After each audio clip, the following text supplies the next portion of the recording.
बिस्मिल्लाहिर्रहमानिर्रहीम अस्सलाम वालेकुम। वर्ड 365 में आज हम टेबल्स में सेल इंसर्ट और डिलीट करना सीखेंगे।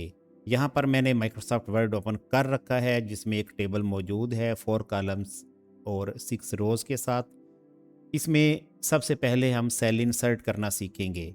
जिस जगह पर आपने सेल इंसर्ट करना है कर्सर को पहले उस कॉलम में ले जाना है। यहाँ पर हम कॉलम नंबर 3 में सेल इंसर्ट करेंगे, तो लिहाजा टैब के साथ कर्सर को कॉलम 3 पे लेके जाते हैं। Class selected, column 2 of 4. Roll number selected, column 3 of 4.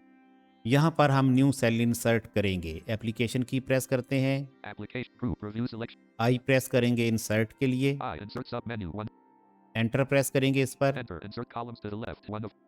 यहाँ से आपने एरो कीज़ के साथ इंसर्ट सेल को तलाश करना है। डाउन एरो यूज़ कर लें या अप एरो।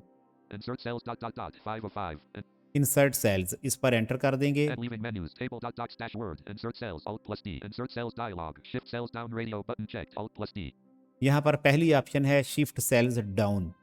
इस पर एंटर करने से न्यू ब्लैंक सेल इंसर्ट होगा और करंट सेल नीचे की तरफ मूव कर जाएगा।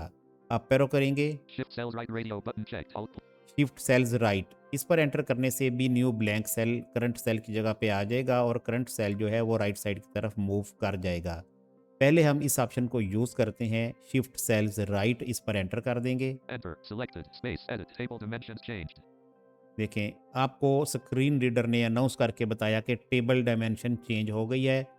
इस वक्त फोकस हमारा न्यूली क्रिएटेड ब्लैंक सेल पे है। शिफ्ट टैब करेंगे। Class selected column 2 of 5. Class है, टैब करते हैं। Blank column 3 of 5. ये वो ब्लैंक सेल है जो अभी हमने इंसर्ट किया। फिर टैब करेंगे। Roll number selected column 4 of 5. अब इस रो में 5 कॉलम्स हो चुके हैं, लेकिन जो बाकी रोज हैं उनमें अभी 4 कॉलम ही हैं। डाउन एरो करेंगे। अब Number of columns changed to 4 from 5, a plus. देखें, number of columns change to 4 from 5, यानी 5 कॉलम्स से 4 कॉलम्स पर आ गई बात।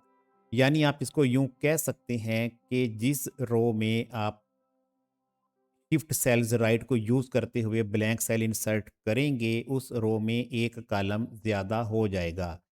ये पूरा कॉलम टॉप से बॉटम तक हर रो के आगे इंसर्ट नहीं होता, सिर्फ जिस रो में कर्सर हो उसी के सेल्स राइट साइड पर शिफ्ट होते हैं। सेम इसी तरह अगर हम शिफ्ट सेल डाउन की ऑप्शन को यूज़ करके न्यू सेल इंसर्ट करें, for example Beginning of table name row 1 of 6. यहाँ पर हम एक ब्लैंक सेल इंसर्ट करते हैं। एप्लीकेशन की प्रेस करेंगे, Application group cut unavailable. आई प्रेस करेंगे, I insert submenu 1 of 3. I enter press करेंगे, enter insert columns to the left 1.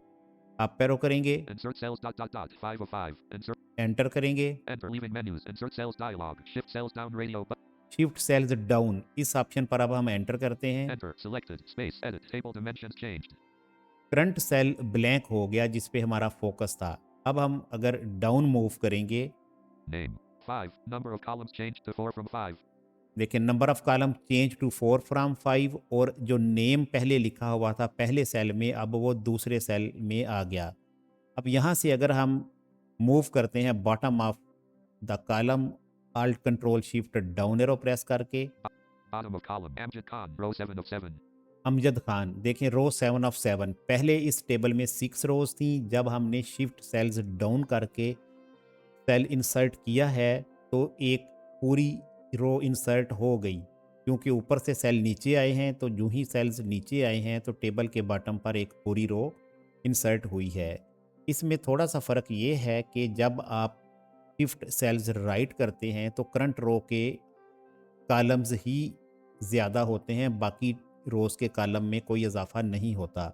जबकि जब आप शिफ्ट सेल डाउन करके कोई एक सेल इंसर्ट करते हैं तो टेबल के बॉटम पर एक पूरी रो इंसर्ट होती है। आल्ट कंट्रोल होम करेंगे। Beginning of table blank row 1 of 7. Column 1 of 5. Number of columns changed to 5 from 4. Next अब बात करते हैं सेल्स को डिलीट करने की। तो अभी हमने जो सेल्स इंसर्ट किए हैं इन्हीं को डिलीट करेंगे, और बिल्कुल इसी तरह से ही बिहेवियर है सेल्स को डिलीट करने के बारे में भी। पहले हम यूज़ करेंगे शिफ्ट सेल्स अप वाली ऑप्शन को।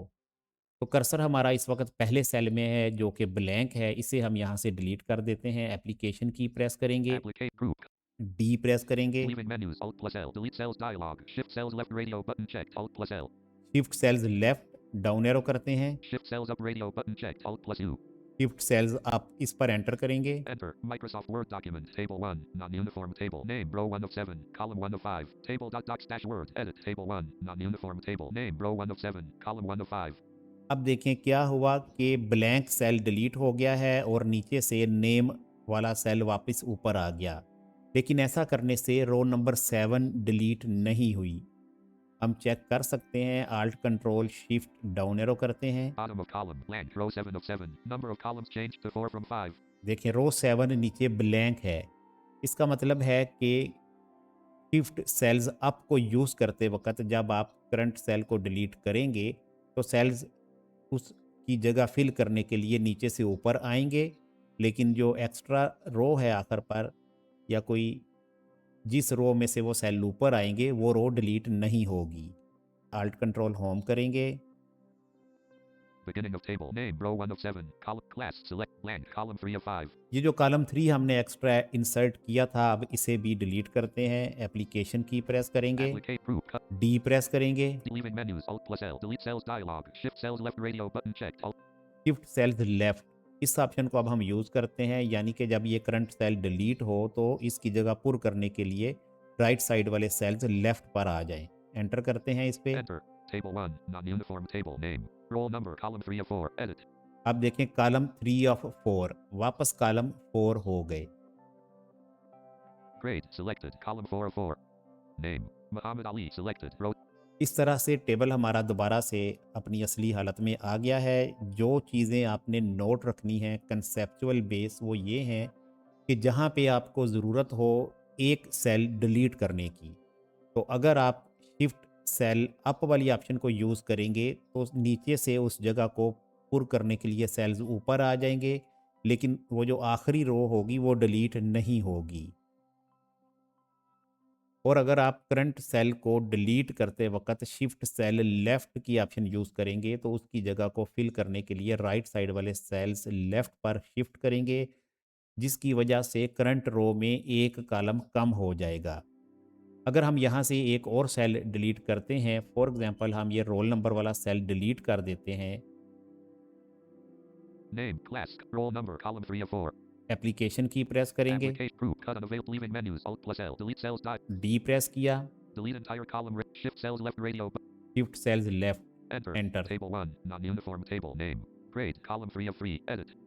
अब देखिए करंट रो में 3 कॉलम्स रह गए, क्योंकि जो हमने सेल डिलीट किया था उसकी जगह लेने के लिए राइट साइड से सेल लेफ्ट पे शिफ्ट हो गए हैं, एक कॉलम कम हो गया। डाउन एरो करेंगे अगर हम यहाँ से alt control down arrow, Muhammad Ali. 1. Number of columns changed to 4 from 3. देखें अब 4 फ्राम 3 हो गए। उम्मीद करता हूँ अच्छी तरह से यहाँ तक आपको समझ आ गई होगी। मज़ीद रहनुमाई दरकार हो तो रब्ता कर सकते हैं।